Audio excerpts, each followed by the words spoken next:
So this is the 6th edition of our Buy-to-Let Britain report, and a lot has changed in the last 6 months.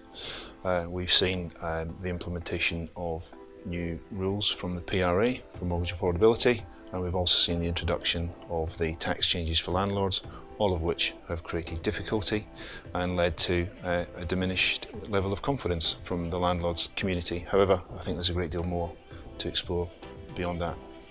It's quite clear that the changes to taxation and to affordability rules have driven down the level of confidence in the landlord sector as a whole. However, it's quite clear that that's felt much more acutely at the amateur end of the market.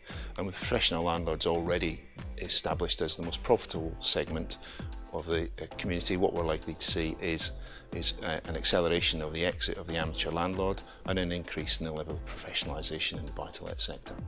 I think that notwithstanding the various assaults on the private rented sector that we have seen through the combination of political and regulatory intervention, we should retain an optimistic outlook. The population is continuing to grow.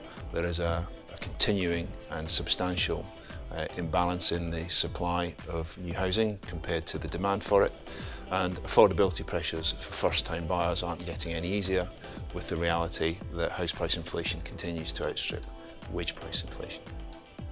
In response to the various changes, we're seeing landlord behaviour change, and I think we're seeing it change in three ways. Firstly, and most significantly, we're seeing the rise of the limited company as a vehicle for borrowing, with approaching 60% of all applications in late 2016 coming from limited companies, particularly relevant to purchase business, of course.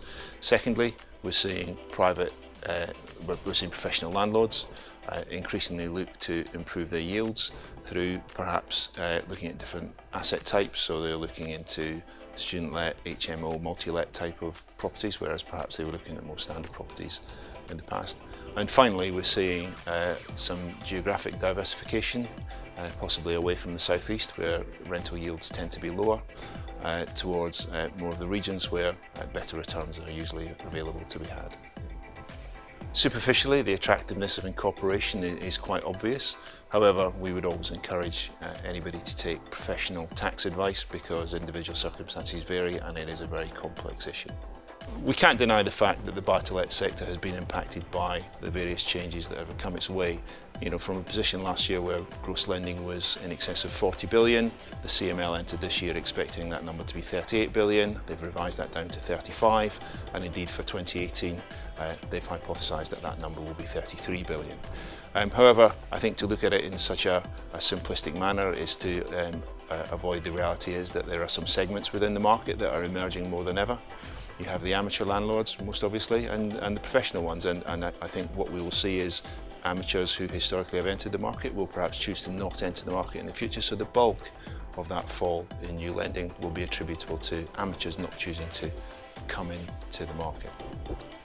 You will see, therefore, professionals continue to invest, and that sector is demonstrably the most profitable sector anyway, so lenders who serve that sector should be optimistic about the future.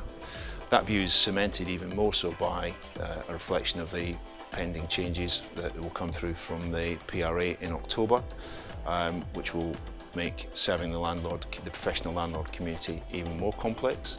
And so the lenders who have the systems and the processes to manage that audience will be extremely well placed for the future. And in effect, we will actually see what has historically been deemed to be specialist lending effectively become the new mainstream.